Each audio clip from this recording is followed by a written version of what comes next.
எல்லாரும் நமஸ்காரம். இன்னைக்கு மகாபாரதம் எபிசோட் 112. துரியோதன் அபிமன்யு செத்து போயிடுறான். அபிமன்யு செத்து போனோடனே துரியோதனெலாம் சந்தோஷமா இருக்கா. எல்லா படைகளும் போற நிறுத்திட்டு அபிமன்யு வந்து பார்த்துட்டு போறது, அபிமன்யுக்கு வீர வணக்கத்தை சொல்லிட்டு போறதுங்கிற வரைக்கும் பார்த்தோம். போற இதுல இந்த தடவை என்னன்னா, இந்த மாதிரி ஒரு சின்ன குழந்தை பாலகன் மீச முளைக்காத ஒரு பையனை எல்லாரும் சேர்ந்து அடிச்சுட்டா கொண்டுட்டான்றது கௌரவர்கள் கூட்டத்திலேயே அவள்லேயே வந்து அவள் அந்த குறிப்பிட்ட சிலர் வந்து குதிச்சு குதிச்சு சந்தோஷமா ஆனந்தப்பட்டு கூத்தாடினாலே ஒழிய அவளுக்கு கீழே இருக்க வீரர்கள்லாம் வேதனைப்படுறா. அவள் யூத்ஸு வந்து கண்டபடி திட்டே போயிடுறான். யூத்ஸு இனிமேல் இந்த சண்டையை உங்கள் சண்டையை நீங்கள் இந்த எல்லாரும் சாக தான் போறீங்க, உங்களுக்கு வேறு வழியே கிடையாது, உங்களை பழிக்க வைக்கவே முடியாது, நான் போயிடுறேன், நான் இந்த சண்டைக்கே வரல, யார் சண்டையிலையும் நான் வந்து இனிமேல் கலந்துக்க மாட்டேன், எனக்கு இந்த இதுவே வேண்டான்ட்டு வில்ல தூக்கி போட்டு போயிடுறான். யுயுட்சுன்றது யாருன்னா திருதராஷ்டிரனுக்கும் சுகதான்ற ஒரு பணிப்பெண்ணுக்கும் பிறந்தவன். அவன் ரொம்ப நேர்மையாகவும் நியாயஸ்தன், தர்மம் நீதி தர்மம் தெரிஞ்சவன், யுத்தத்தோட தர்மம் தெரிஞ்சவன், ரதன் அதிரதன். அவன்லாம் அவனை எல்லாம் வந்து லூஸ் பண்ணது தப்பு. அவன் ஆக்சுவலா பாண்டவர் சைட்ல வந்துடுறான். வந்துட்டாலும் இந்த இந்த சூழ்நிலையை கண்டு சகிக்காத அவன் விட்டு போயிடறான். இவாளையெல்லாம் இனிமே திருத்தவே முடியாது அப்படின்னு. அந்த மாதிரி ஒரு இது இவர் தான் சொன்னேன். இவர் புலம்புறார்,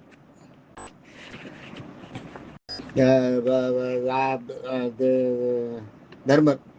இந்த மாதிரி பண்ணிட்டேனே, ஒரு இதுக்கு ஆசைப்பட்டு அந்த இது மாதிரி நான் பண்ணிட்டேனே, இந்த மாதிரி ஒரு தேனுக்கு ஆசைப்பட்டு இதை உடைச்ச மாதிரி நான் பண்ணிட்டேனே அப்படின்னு ரொம்ப புலம்புறார். இதெல்லாம் நம்ம பார்த்தோம் போனதுல. இதே இவன் வந்து அர்ஜுனன் வந்து ஜெயத்ரதனை கொல்றேன்னு சபதம் எடுத்துக்கிறான் இல்லையா, அது வரைக்கும் பார்த்தோம். இது எப்படியே இருக்கு, ஜெயத்ரதனை கொண்டுடுறேன்னு அவன் பிரதிஷ்டம் எடுத்துக்கிறான். ஜெயத்ரதன் கதையை பார்ப்போம். அதுக்கு முன்னாடி பாஞ்சாலிக்கு வந்து விஷயம் தெரியுது. பாஞ்சாலிக்கு விஷயம் தெரிஞ்ச உடனே ஓன்னு அழறான், என் பிள்ளைய இது மாதிரி பறி கொடுத்துட்டேனே, என்னுடைய மகனை இந்த மாதிரி பண்ணிட்டானே, இந்த மாதிரி இந்த அர்ஜுனன் பண்ணாரு, நான் வந்து இந்த பிரதிஷ்டம் எடுத்துறதுனால தான் இந்த இது வந்து நான் இனிமேல் உயிரோடு இருக்கணுமா, எனக்கு இதெல்லாம் தேவையில்லை, நான் வந்து என்னால தானே இந்த சண்டை, இந்த இதெல்லாம் என்னால தான் நடக்கிறது, அதனால நான் செத்து போறேன், என்னால இந்த உலகத்துல வாழறதுக்கே பிடிக்கல, எனக்கு பிடிப்பில்லை, நான் உயிரோட இருக்க வேண்டான்னுவா. ரொம்ப புலம்புவா, அழுவா. கிருஷ்ணா, என் மனசு கடந்து அவசப்படுறதே உனக்கு தெரியலையான்னுவா. உடனே கிருஷ்ணன் அங்கே வருவார். கிருஷ்ணன் எப்பயுமே திரௌபதி கிருஷ்ணனை மனசில் நினைச்சா உடனே வந்துடுவார். வந்த உடனே கிருஷ்ணன் கிட்ட சொல்லி அழுவா. அழும்போது கிருஷ்ணன் பாஞ்சாலி சொல்லுவா, இந்த மாதிரி பாஞ்சாலி கிருஷ்ணன்கிட்ட இது மாதிரி நான் பண்ணிட்டேன், என்னால தான் இந்த சண்டை, இந்த சண்டையால அபிமன்யு அநியாயமா சின்ன பையன், குழந்தை புள்ள, நல்ல வீரன், அழகன், அவன் செத்து போயிட்டானே, அவனை சாகடிச்சுட்டேனே, நான் தான் பண்ணிட்டேனே, அது காரணமா நானே இருந்துட்டேனே, என்னால தானே இந்த சண்டை அப்படின்னு அழுவா. அழும்போது கிருஷ்ணர் சொல்லுவார், ஒன்னாலன்னு நினைக்காத, வீரர்களை ராஜாக்கள் வீரர்கள்லாமே அப்படிதான், அவளோட மரணங்கள்லாம் இப்படிதான் இருக்கும் பெரும்பாலும். இது மாதிரி அடையிற மரணம் தான் அவள் ஏற்றுப்பா, அவளுக்கும் அது பிடிக்கும், அதுதான். அதனால அதையெல்லாம் நீ பெருசாக நினைக்காத, அதெல்லாம் வரதான் வரும். இந்த மரணங்கள்லாம் வந்து நம்ம ஏற்றுக்கணும். இந்த மாதிரி மரணங்கள் திடீர்னு எதிர்பாராதமாக வந்துடும் சிலருக்கு. உன் பையனுக்கு இன்னும் சின்ன பிள்ளையாவே வந்துச்சு, உன் பிள்ளையாவே இருந்து அவள் வந்து நீ அப்படியே உயிரோட கடைசி வரைக்கும் இருந்துட்டு போடல, என்றைக்கோ ஒரு நாள் சாக தான் போகிறான். இன்னைக்கு மிகப்பெரிய காரியத்துக்கு, ஒரு அப்பாவுக்கு உதவி பண்ணுன்ற காரியத்தில், ஒரு பாரத யுத்தத்தில் ஒரு மிகப்பெரிய காரியத்துக்காக அவன் செத்து போயிருக்கான். அவன் செத்து போகலன்னா அர்ஜுனன் செத்து போயிருப்பான். அர்ஜுனன் செத்து போயிருந்தா இந்த பாரத யுத்தமே நடக்காது, துரியோதனுடைய அதர்மம் தலையெடுத்திருக்கும். அந்த அதர்மத்தை தலையெடுக்காமல் இருக்கணும்னா அபிமன்யோ அர்ஜுனனோ செத்துருக்கணும் இன்னைக்கு சண்டையில். அதில் அபிமன்யு செத்துட்டான், அவ்வளோதான், வேற ஒன்றும் இல்லை. அபிமன்யு சின்ன பையனாக இருந்தாலும் அவனுக்கு வந்து அவனுக்கான மரியாதை எல்லாம் அங்கே கிடச்சிது. எல்லாரும் படை பெரிய தலைவர்கள் 3-4 பேர் கொண்டாடினாலே ஒழிய, சந்தோஷமானாலே ஒழிய, வீரர்கள் எல்லாருமே அழுதா, தேவர்கள்லாம் அழுதா, அவள்லாம் வந்து கண்ணீர் விட்டா. நாரதர் கூட சொன்னார், அதர்மமான முறையில் அபிமன்யு கொண்டது சரியில்லைன்னு சொல்லிட்டு போயிட்டார்.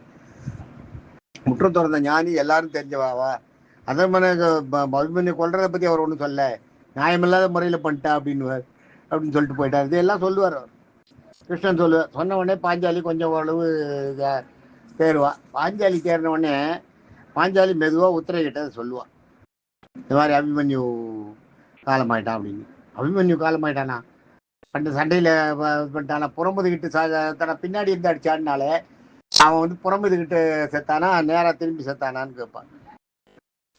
இல்ல பின்பக்கத்துல இருந்து தலையில அடிச்சு கொண்டுட்டா அப்படின்னு. ஐயோ என் பிள்ளைய என் கணவரை நேரா ஃபேஸ் பண்ணி சண்டை போட்டு கொண்டு இருக்கிறத விட்டு இந்த மாதிரி பண்ணிட்டாளே அப்படின்னு அதுக்காக தான் அழுவா. கொஞ்சம் லேசா அழுதுட்டு அதுக்கப்புறம் அவ தேத்திடுவா. அவ சொல்லுவா ஒரு வார்த்தை, ரொம்ப அருமையா சொல்லுவா. நான் வந்து ஒரு அரசனுடைய பொண்ணா இருந்து நான் பொண்டாட்டி, நான் வந்து இதுக்கெல்லாம் அசரக்கூடாது, இதையெல்லாம் ஏத்துக்கிற அந்த பக்குவம் இருக்கணும் எனக்கு முதல்ல. நான் வந்து எப்ப பிராட நாட்டுல வந்து துரியோதனன் படையெடுத்தானோ அப்பயே அவன் வந்து அர்ஜுனன் வந்து எங்களை காப்பாற்றலான்னு நாங்கள் எப்பயோ செத்துருப்போம். எங்கள் எல்லாரையுமே கொண்டு இருப்போம், எங்களை எல்லாம் சிறப்பிடிச்சு கொண்டு போயிருப்போம், நாங்கள்லாம் செத்து போயிருப்போம். எங்கள் அம்மா நான்லாம் செத்து போயிருப்போம், உத்திரன்லாம் செத்து போயிருப்பான். உத்திரனை பெரிய ஒரு வீரனாக்கினது அர்ஜுனன் தான். அவன் இந்த சண்டையில் முதல்ல நல்லா அர்ஜுனும் அவனும் என்னோட இன்னொரு அண்ணனும் செத்து போயிட்டான். முதல் நாள் சண்டையிலேயே செத்து போயிட்டான் 2 பேரும். இவா 2 பேரும் செத்து போயிட்டா. நான் இருந்து என்ன பண்ண போகிறேன்? எனக்கு ஒன்றும் இல்லை. ஆனால் ஒன்று, நான் வந்து அபிமன்யுவோட வாரிசை என் மனத்தில் வயத்தில் சுமந்திருக்கேன். அதனால தான் இறைவனா பார்த்து என்னை இந்த குடும்பத்தில் கொண்டு விட்டுருக்காரு போல இருக்கு.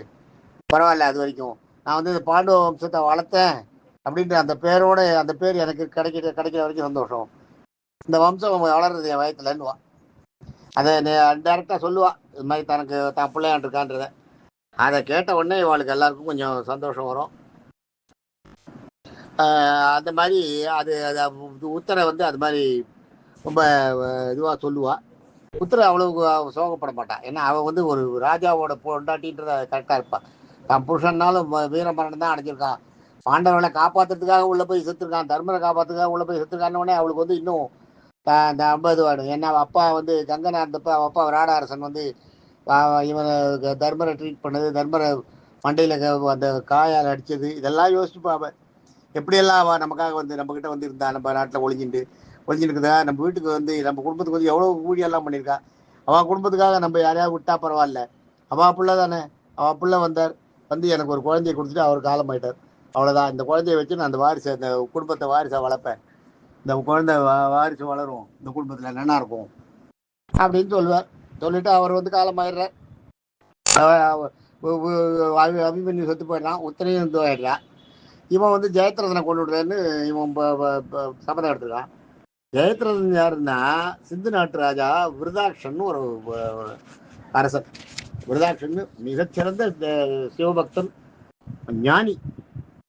விருதாட்சன் ஒரு பெரிய ராஜா, சிந்து தேச ராஜா, சிந்து நாட்டு அரசன், மிகப்பெரிய ரதன், பெரிய ரதன், போராளி, பெரிய ராஜா. அவனுக்கு ஒரே புள்ள. அந்த புள்ள பிறக்கிறது, ஒரு குழந்தை பிறக்கிறது, ஆண் குழந்தை பிறக்கிறது. பிறந்த உடனே அசரீரி சொல்றது, இவன் தான் பெரிய ஞானி இல்லையா, பெரிய சிவபக்தன் இல்லையா, அசரீரி சொல்றது இந்த குழந்தை எப்படி இருக்கும் என்ன ஏதுன்றது அவன் கேட்பான். கேட்கும்போது அசரீரி சொல்லும், இந்த குழந்தை நல்லா பெரிய ரதனா வருவான், பெரிய பலசாலியா வருவான், எல்லாம் பண்ணுவான். ஆனால் இவன் வந்து இவனுடைய செய்கையினால இவன் வந்து ஒரு பெரிய ராஜாவால் அடிபட்டு இவன் கொல்லப்பட்டு செத்து போவான் இவன் அப்படின்னு சொல்லுவார். அப்படின்னு சொன்ன உடனே இந்த விருதாட்சனுக்கு ரொம்ப ஷாக்காக இருக்கும். தன் பிள்ளை வந்து சாவான்றதை சொல்கிறாளே, சாவு எப்படி வரும்னா எப்படி சொல்லிட்டாலே, அவன் வந்து வயசு முடிஞ்சு இருந்து செத்து போவான்னு சொல்லலையே அப்படின்னு பண்ணுவான் அப்படின்னு மனசில் நினைப்பார். அப்போல்லாம் அந்த காலத்துலலாம் வயசு 100, 120 வயசு, 130 வயசு, 150 வயசு வரைக்கும் உயிரோடு இருந்து எல்லாரும். அதான் பிரகதத்தன் கூட, இந்த பிரகதத்தன் ஒருத்தவன் தான் பாருங்க, அவன் கூட அப்படி தானே கழுத்தில் அந்த நெத்தியில் இருக்கிற சதையெல்லாம் தொங்கி கண்ணை மறைக்கும். அதை மறைக்கிறதுக்காக அதை தூக்கி இது பண்ணுறதுக்காக துணியை வச்சு மேலே இழுத்து கட்டியிருப்பான். கட்சி மேலே கையில் ஒரு துணியை வச்சுட்டு அந்த துணியால் மேலே தூக்கி வச்சு கட்டியிருப்பான் அந்த சதையை தான் அறுப்பான். முதல்ல பிரகதத்தனை வந்து முதல்ல வந்து அந்த சதையை தான் அர்ஜுனன் அறுப்பான்.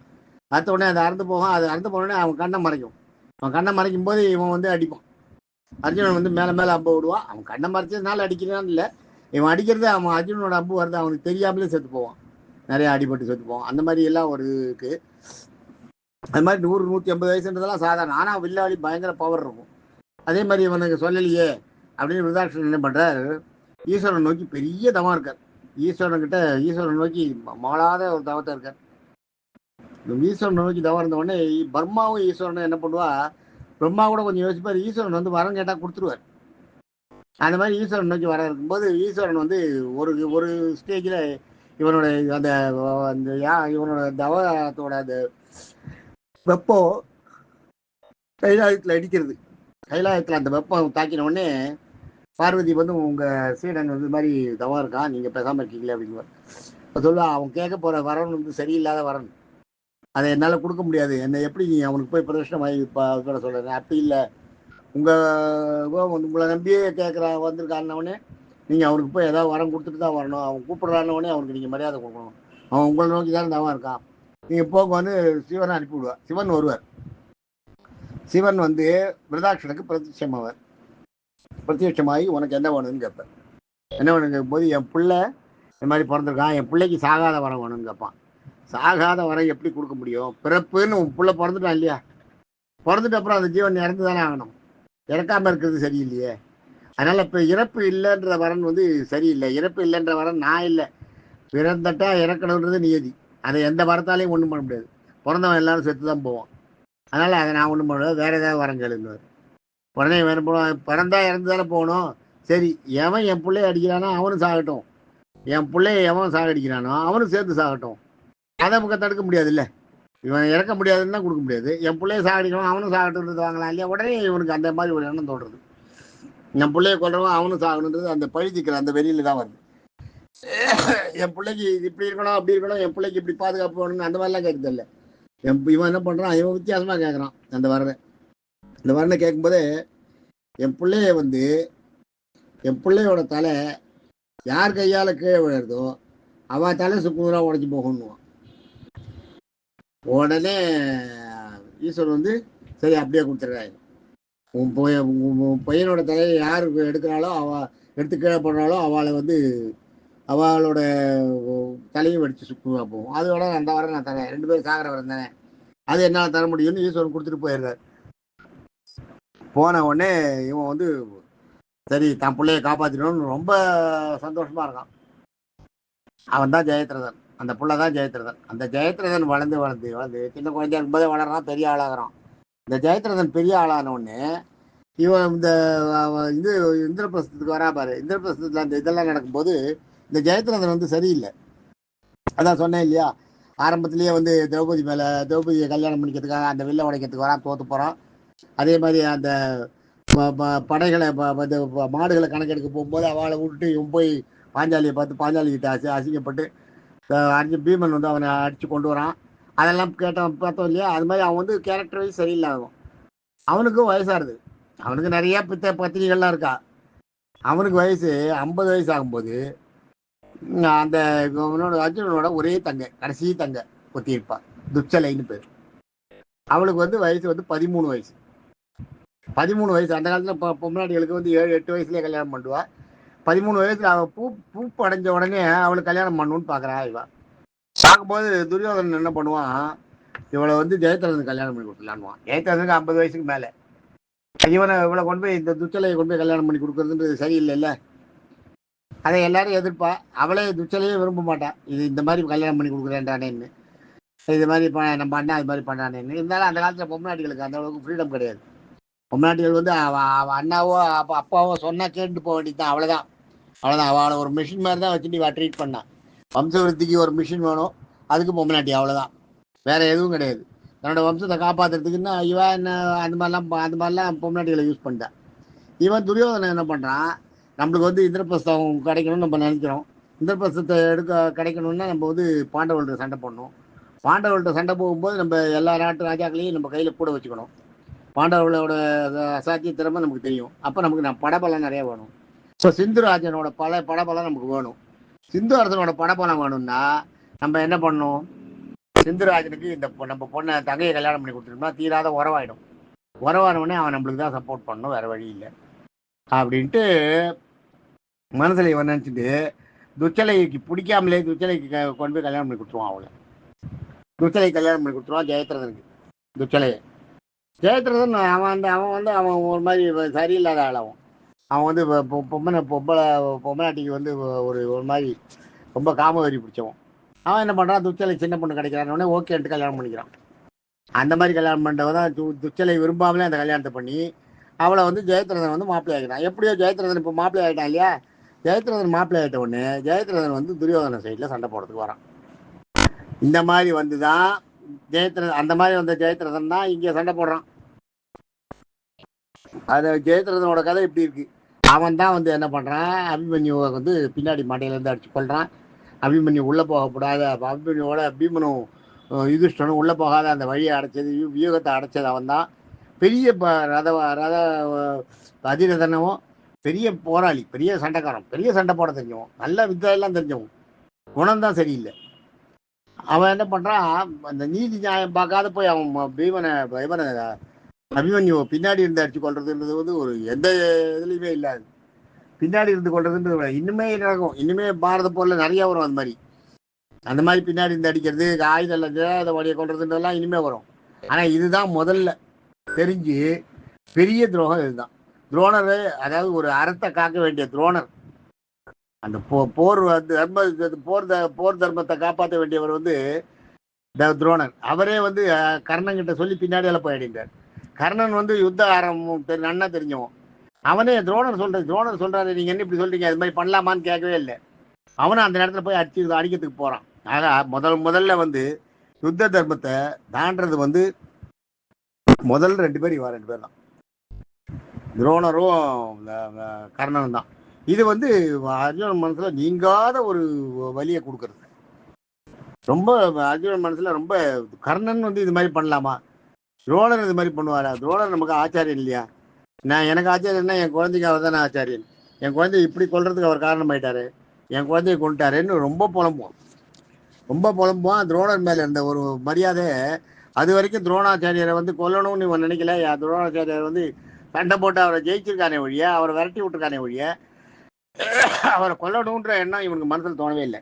இப்ப அவர் மேல அந்த மரியாதை போயிட்டு, இதெல்லாம் ஒரு காரணத்தோடு தான் நடக்கிறது. இதெல்லாம் ஒரு காரணத்தோடு தான். பின்னாடி துரோணர் சாகும்போது இவன் வந்து அந்த துரோணரோட சாவை தடுக்கக்கூடாதுன்றதுக்காகலாம் அதெல்லாம் மனசுல வச்சுட்டு தான் இதெல்லாம் ஒரு காரணாகாரியத்தோடு தான் நடக்கிறது. பகவான் அதனால தான் நடத்துறது இதையெல்லாம் இந்த அபிமன்யுவோட வதத்துல வந்து துரோணரையும் கர்ணனையும் சம்மந்தப்படுத்தினது காரணமே துரோணர் மேல இருந்த மிகப்பெரிய அபிமானம் அர்ஜுனுக்கு அது குறையணும், அது போகணும். ரெண்டாவது அதை உடைக்கணும். ரெண்டாவது யுத்த தர்மன்றது நம்மளுக்கு தேவையில்லை, வேற வழி இல்லைன்னும் போது யுத்த தர்மத்தை நம்ம தாண்டலாம், தப்பு இல்லை. அவா தாண்டலையா, அதை நம்ம சொல்றோம்ல. இப்போ கூட ஏதாவது ஒரு தப்பு நடந்தா தப்புக்கு என்ன சொல்றோம் நம்ம, அவன் பண்ணலையா, அதுதான் நான் பண்ணேன். ஆக நம்மளோட தப்பை சரி பண்றதுக்கு, சரின்னு சொல்லிக்கிறதுக்கு என்ன பண்றோம், அவனோட தப்பை ஒரு காரணமாக காட்டுறோம், அதை வச்சு நியாயப்படுத்துறோம். அது சரியில்லைதான். அவன் தப்பு பண்ணான்றதுக்காக நீங்க பண்றது கூடாது, உங்க எதிரி தப்பு பண்ணிட்டான்றதுக்காக நீங்க பண்றது கூடாது, அது தப்பு தான். இருந்தாலும் அதை பண்றான், அதை அவன் பண்ணலையா அப்படின்னு நம்ம சொல்றோம் இல்லையா. அதே மாதிரி எண்ணம் அர்ஜுனன் மனசுல தோணி, அவன் பண்ணலையா, நான் பண்ண தப்பு என்னன்னு பின்னாடி பல நேரங்கள்ல அது தோணும். அவன் இப்படி பண்ணாலே இந்த அபிமன்யுவை சாகடிச்சதை ஒரு முன்னுதாரணமா வச்சுப்பான். வச்சுட்டு அதெல்லாம் நடக்கும். பின்னாடி வர சண்டைகள்ல அதெல்லாம் நடந்துகிட்டே இருக்கும். ஆக இது மாதிரி ஜெயத்ரதனை கொல்றேன்னு சூழ் வச்சுட்டு போய் படுத்துடுறான். அன்னைக்கு நைட்டு பூரா அர்ஜுனன் தூங்கவே இல்லை. அர்ஜுனனுக்கு வந்து அபிமன்யோட எண்ணங்கள் மனசுல வந்து ஓடிண்டே இருக்கு. சின்ன குழந்தை பாலகனான மோகம் அவனுக்கு கல்யாணம் பண்ணி வச்சது, உத்தரையை தூக்கின்னு வந்தது, கடவுளுக்கு உத்தரையை தூக்கின்னு வந்து கல்யாணம் பண்ணி வச்சது, இதெல்லாம் உத்தரையை வந்து இங்கே வச்சு அந்த அதே முகூர்த்தத்தில் கல்யாணத்தை பண்ணி வச்சது, அங்க லக்ஷ்மணன் அவனோட துரியோதனோட பிள்ளைக்கு பார்த்தது, துரியோதனோட பிள்ளை கல்யாணம் பண்ணிக்க முடியாம போனது, இதையெல்லாம் கனவுல நினைச்சு ஏங்குறான். ஒரு வேளை லட்சுமணனுக்கு. ஆனா லட்சுமணன் இந்த இடத்துல கொண்டுடுறான், அபிமன்யு தான் கொள்றான். அதே லட்சுமணன் இந்த சண்டையில முதல்ல கொள்றது அபிமன்யு அவனை தான். இவனோட துச்சாதனோட புள்ள துரியோதனோட பிள்ளைய கொள்றான். அப்புறம் துச்சாதனோட புள்ள துச்சன்னு ஒருத்தான், அவனையும் கொள்றான். நிறைய பேரை கொண்டுடுறான் அவன். இருந்தாலும் அவன் செத்து போனது வந்து பெரிய விஷயமா இருக்கு. இந்த மாதிரி இந்த பாரத கதை எப்படி ஓடிட்டு இருக்கு. நாளைக்கு அடுத்ததுல பார்ப்போம். தேங்க்யூ.